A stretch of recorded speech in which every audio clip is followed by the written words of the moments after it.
I think that we need to abandon calling the science computer science, Hmm.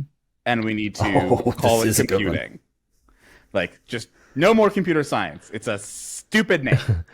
Like, it's not the science of computers, it's the science of computing. And no other science calls itself something science, not biology or geology or chemistry or physics. None of them. They're all like, we got our names. So we should just call Rocket it science. computing. Oh, and there is that, but I do. Can I? You've reminded me of a beautiful anecdote. So a while back, I don't know what got me on this, but I was like, "What is the history of the term like computer scientist and programmer? Like, where did we come up with Mm. that?" And so that's where my So okay, anyway, I went digging and I found the first mention of the term like, God, what was it? Software engineer or something like that, or programmer. I can't remember exactly what the first mention, but I found it was an old like letter to the editor for the ACM where they were like talking about what to call people who do this programming thing. And there was this guy that wrote in with these amazing suggestions, right? And like tour engineer, tourologist, some really interesting stuff. And so I was like, but my favorite was at the very end was flow charts man with like dashes between each one. I was like, that's it. That's my And new. that's your Twitter I name, loved isn't it. it? Yeah. Yeah, yeah. So I think there's like there is some prior art. Yeah, yeah. I mean, I and like the reason, like I've been studying computing recently because I've also fallen down like another rabbit hole that maybe I'll do an episode about it. I'm planning to write some blog posts and some articles around it.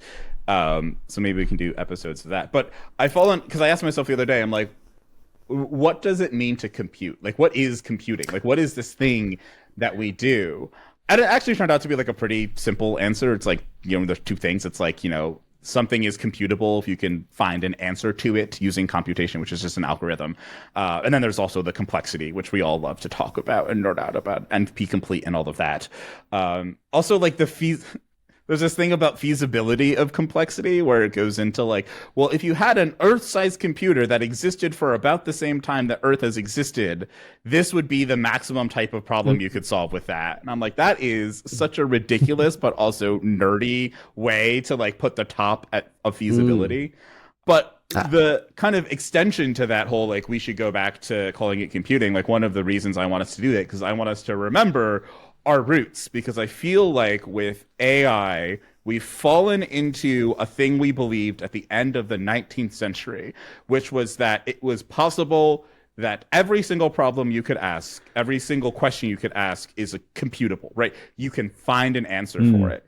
And we got computing and computers because multiple people like Kurt Gödel, Alan Turing, Alonzo Church, like all of these different people all discovered in different ways how absolutely wrong that idea was. You can't, there are things that are uncomputable. There are questions that are unanswerable.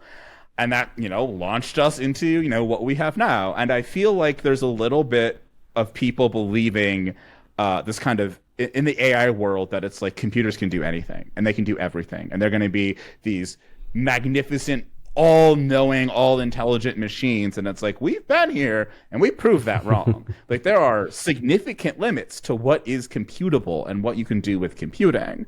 And I want us to get to shift away from that thought and be like, well, let's try and figure out how to answer useful computable or actually computable problems Mm. instead of being obsessed with, oh, this thing's gonna be able to take over everything. And maybe